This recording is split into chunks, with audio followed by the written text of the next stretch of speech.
எல்லாம் சோறு போட்ட பண்பட்ட ஒரத்தநாடு சட்டமன்ற தொகுதியின் 2026 வேட்பாளராக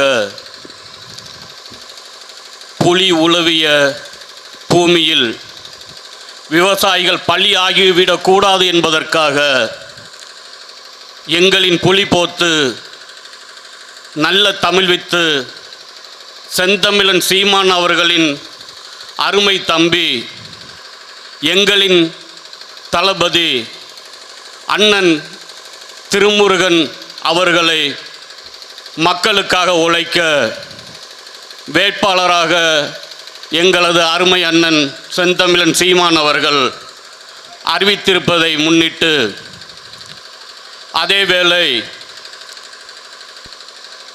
தேர்தல் வந்தால் மட்டும் மாறுதல் வேண்டும் என்று யார் கால் பிடித்தாவது ஒரு சீட்டு 2 சீட்டுக்காக மண்டியிட வேண்டும் என்று பல கட்சிகள் மானமே பெரிதென்று வாழ்ந்து கொண்டிருக்கின்ற மரத்தமிழர் கூட்டத்திற்கு உழைப்பதற்காக நாங்கள் இருக்கின்றோம் என்று உலக நாடுகளுக்கெல்லாம் தமிழினத்தை, தமிழ் இனத்தின் பெருமையை, வீரத்தை, மானத்தை காத்த மாவீரன் எங்கள் தலைவனின் படையணியில் ஒரு பிரிவாக இருக்கின்ற நாம் தமிழர் கட்சியை நடத்துகின்ற இந்த தெருமுனை கூட்டத்திற்கு இங்கே வந்திருந்தும் இருக்கின்ற இடத்திலேயே ஆத்தா இந்த பையன் என்னப்பா பேச போகிறான் அப்படின்னு கேட்டுட்டு இருக்கிற எங்கள் அம்மா அக்காவுக்கும் என் பெரியப்பா சித்தப்பனுக்கும் 10 மணி ஆனால் கடை சாத்திடுவான்ப்பா,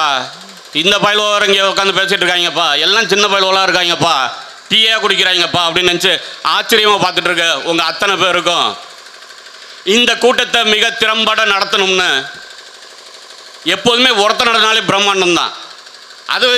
அதனால தான் எத்தனையோ மாவட்டங்கள் இங்கே தமிழ்நாட்டில் இருந்தாலும் கூட புலிகள் தேர்ந்தெடுத்த மிக சிறந்த மாவட்டம் எது அப்படின்னு பார்த்தீங்கன்னா இங்கே ஒரத்தநாடு. அந்த ஒரத்தநாட்டில் மிக தெளிவான பிள்ளைகள் இன்றைக்கி நிற்கிறான். யார் தெளிவான பிள்ளைகள் அப்படின்னு பார்த்தீங்கன்னா இங்கே நிற்கிற ஒரு பிள்ளைங்களும். அதில் பார்த்தீங்கன்னா ஏகநாதன் அவரோட தொழில் என்னன்னு பார்த்தீங்கன்னு வச்சுக்கோங்களேன், இந்த பூ, அந்த பூ கடையில் எப்படி இருக்கிற பூவெல்லாம் ஒன்றாக சேர்த்து அழகாக மாலையாக கட்டுவாரோ அதே போல் 2026 நாம் தமிழர் கட்சியின் வெற்றி வேட்பாளரான இங்கே எங்கள் அண்ணனுக்கு மாலை கட்டி நாங்கள் தமிழ் தேசிய இனத்தின் முதல் வேட்பாளராக வெற்றி பெற வைப்போம் என்று உறுதி எடுத்துக்கொண்டு இந்த கூட்டத்தை நடத்திட்டு இருக்கிறாரு. அதே போல் தாங்க இங்கே பார்த்தீங்கன்னா என் தங்கச்சி எழிலரசி ஒத்த ரூபா காசு கிடையாது, சொந்த மண்ணு கிடையாது, ஆனால் தமிழ் எங்கெங்கெல்லாம் இருக்குதோ உலகமே எங்கள் மண்ணு தான் அப்படிங்கிறத இறுதியாக எங்களுக்கு இந்த மண்ணுக்கு மக்களுக்கு தெரிவுபடுத்திட்டு வந்த இங்கே எழிலரசி நாம் தமிழர் கட்சியில் அதிகமான வாக்கு வாங்கின பெண் புலி.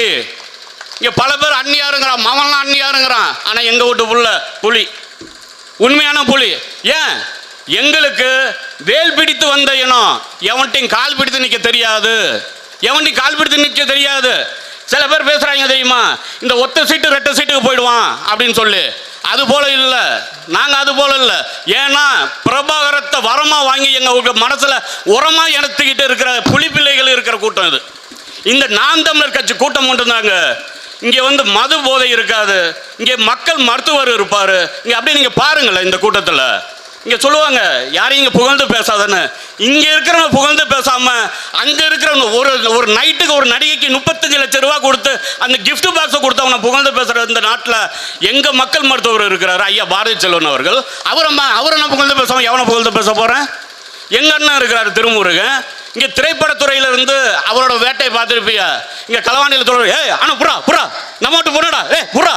அதே போல தான் இந்த மண்ணை எவனுக்கு அப்புறம் அண்ணான்னு வச்சுக்க புறா அந்த இடத்துல ரோட போடுறா வண்டி இருக்கிறான் மாட்டின் பை பண்ணி பாட்டிடுவான். இந்த இடத்துல மண் காக்க மானம் காக்க இருக்கிற ஒரே கட்சி நாம் தமிழர் கட்சி தான். இது உனக்கும் தெரியும் எனக்கும் தெரியும். ஆனால் என்னன்னா இந்த ரஜினிகாந்த் படத்தில் ஒரு பாட்டு வரும், வேலை இல்லாதவன் தான் வேலை தெரிஞ்சவன் தான் வீரமான வேலைக்காரன்னு. எங்களுக்கு நாம் தமிழர் கட்சியில் ஆள தெரியும், ஆளுக இருக்கிறாங்க, ஆட்சி எப்படி நடத்தணும்னு தெரியும். ஆனால் என்ன ஆட்சி பொறுப்பை எங்கள் மக்கள் எங்களுக்கு இன்னும் தரலை.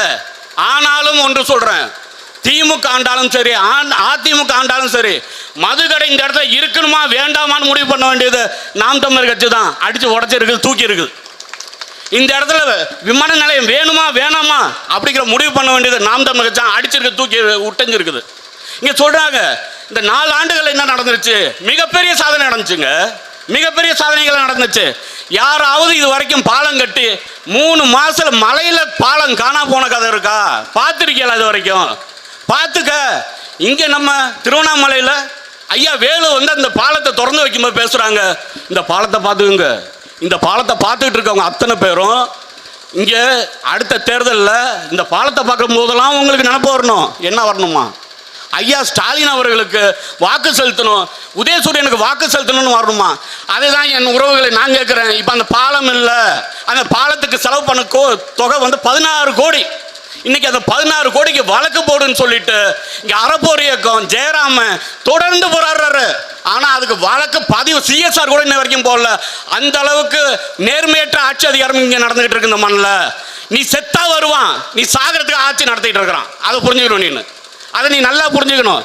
இந்த 45 ஆண்டுகளில் எவ்வளோ அந்த கடன் வாங்கணுமோ அதை இந்த 4 ஆண்டுகளில் வாங்கி வச்ச சாதனை தான் ஐயா இந்த முத்தமிழறிஞர் கலைஞரின் பெத்த அருந்தவர் ஐயா ஸ்டாலின் அவர்களுக்கு. இங்கே நேரம் ரொம்ப குறைவாக இருக்குது, எங்களுக்கு வேலைகள் நிறையா இருக்குது. ஆறு, ஏரி, கண்மாய், கரணை, தாங்கல், ஏந்தல், ஊரணி, குளம், குட்டை அப்படின்னு சொல்லிட்டு அதுபோல் பேசுகிறது கூட இது வரைக்கும் தெரியாத மத்தியில் நாங்கள் இங்கே ஆட்சி நடத்துறது சரியான பிள்ளைகள் இங்கே நிற்கிறோம். தம்பி அரவிந்தம் பேசினாப்புல எந்த நாய் வரும், எந்த நாய்க்கு முன்னாடி வரும், அந்த வரும்போது அந்த நாய் இந்த நாயை பார்த்து எப்படி பயந்துட்டு போவோன்னு அதை நம்ம இப்போ சொல்கிறோம். நாங்கள் நாய்களை கொச்சப்படுத்த விரும்பல. ஏன்னா நாங்கள் மனித நேயர்கள் மட்டும் இல்லை, நாங்கள் உயிர்நேய நேயர்கள். நாங்கள் வந்து நாய்களை கொச்சப்படுத்த மாட்டோம். அது கூட அந்த மண்ணுக்கு உண்மையாக இருந்திருக்கு. ஆனால் இங்கே பாருங்கள், இந்த கட்சி அந்த கட்சின்னு இது வரைக்கும் இங்கே எங்கள் ஐயா பேசும்போது சொன்னாங்க இங்கே பிராந்திய கட்சிலாம் நிறையா வந்துச்சுங்க அப்படின்னு. நீங்கள் அதை ஒன்றும் பெரிய ஆச்சரியமாக வேண்டாம், அதை ஒன்றும் பெருசாக நினச்சிக்க வேண்டாம். 1967க்கு அப்புறம் பிராந்தி விற்கிற கட்சிலாம் இங்கே ஆட்சிக்கு வந்துருச்சு. பிராந்திய கட்சி என்ன ஆட்சிக்கு வந்துச்சு இந்தியாவில்? பிராந்திய கட்சி இங்கே ஆட்சிக்கு வந்துச்சு. அதுக்கு நான் ஓட்டு போட்டிருக்கேனே, நீ ஓட்டு போட்டிருக்கிய. வெத்தலை பாக்க தின்னுட்டு இங்கே ஊருக்குள்ளே வர முடியாது, ஒத்துக்கிறியா இல்லையா? வெத்தலை பாக்க போட்டுக்கிட்டு ஒருத்த நாடு தெருக்குள்ளே வர முடியாது. சாராய கடை ஏதாவது 8ஆம் நம்பர் கடை 9ஆம் நம்பர் கடை இருந்துச்சுன்னா அதை குடிச்சிட்டு ஊருக்குள்ளே வர முடியாது. ஆனால் இன்னைக்கு பாரு, வீட்டுக்கு வீடு பல வீட்டில் வந்து குடி நோயாளிகள் உருவாயிட்டான். என்னடா இப்படி சொல்கிறேன்னு நினைக்காத. என் தம்பி செந்தில் சொன்னான் பாரு, அது போல் அந்த இடத்த அந்த டாஸ்மாக 3 கொலைக்கு நடந்ததுக்கு அப்புறமும் அதை போராடி எடுத்த கட்சி நாம் தமிழர் கட்சி. அந்த அங்கீகாரத்தில் சொல்கிறேன், அந்த தார்மீக உரிமையில் சொல்கிறேன். இங்கே என் தாய்மார்கள் தாலி இருக்கக்கூடாது. அப்போ அதுக்கு என்ன செய்யணும்? நாம் தமிழர் கட்சிக்கு வாக்கு செலுத்தணும். விவசாயம் வாழணும், அதுக்கு என்ன செய்யணும்? நாம் தமிழர் கட்சிக்கு வாக்கு செலுத்தணும். ஏன் வாக்கு செலுத்தணும்? இங்கே கொள்கை ஒன்றும் பெரிய கொள்கையெல்லாம் இல்லை. இங்கே விற்கிறவங்க இன்னைக்கு இங்கே உட்காந்துருக்குறாங்க பாருங்க, எங்கள் மாநில ஒருங்கிணைப்பாளர்கள் யாரும் இங்கே வந்து இந்த அது என்ன சொல்கிறது பார் வச்சு நடத்தலை, யாரும் சரக்கு விற்கலை, யாரும் கஞ்சா விற்கல, எந்த பாருக்கும் பினாமியா இல்லை. இந்த ஒரு தகுதி போதும் என் மக்கள் நீங்கள் வந்து எங்களுக்கு ஓட்டு போடுறதுக்கு. இங்கே நாட்டை பல பேர்ட்ட கொடுத்துட்டு என் மக்களே, என் உறவுகளை, இங்கே எவ்வளோ தான் அண்ணன் தம்பியாக இருந்தாலும் அங்காளி பங்காளியாக இருந்தாலும் வீட்டை திருடுனா இங்கேருந்து ஒரு 10 சென்டிமீட்டர் இல்லை ஒரு 10 ஸ்கொயர் ஃபீட் எடுத்துக்கிட்டான்னா கோர்ட்டுக்கு போகிற என் குடும்பம். நாட்டை 60 ஆண்டுகளாக எடுத்துக்கிட்டு இருக்கிறாங்க இந்த திராவிட கட்சிங்கிற பேரில். ஆண்டையாக இருந்துக்கிட்டு எடுத்துக்கிட்டு இருக்கிறான். அதை எப்படி பார்த்துட்டு இருக்கிற? தான் அந்த வயிற்றில் ஒரே வயிற்றில் பிறந்தவ, ஒரே தாய் மார்பில் பால் குடித்த என் சொந்தங்க, அந்த பங்காளி வீட்டை எடுத்துக்கிட்டா சண்டை போடுற நீ நாட்டை எடுத்துக்கும்போது எப்படி வேடிக்கை பார்க்குற? இதுக்கப்புறமும் இருக்காது நான் நம்புகிறேன். ஏன்னா முன்னாடி இருக்கிற கூட்டத்தோட இப்போ இருக்கிற கூட்டம் முழுவதும் நாம் தமிழர் கட்சி நம்புது. ஏன் நம்புது அப்படின்னா இது போல் பிள்ளைகளை பார்த்து நம்புது. உறுதியாக நாங்கள் வெல்வோம், வரலாற்றில் உறுதியாக நாங்கள் நாம் தமிழர் கட்சி வெல்லும், சத்தியம் வெல்லும், சத்தியமாக நாம் தமிழர் கட்சி வெல்லும். நீங்கள் அதுக்காக உங்களோட வாக்கும் இதில் இருக்கணுங்கிறத நான் கேட்டுக்கிட்டு இந்த வாய்ப்புக்கு நன்றி கூறி விடைபெறுகிறேன். நன்றி, வணக்கம்.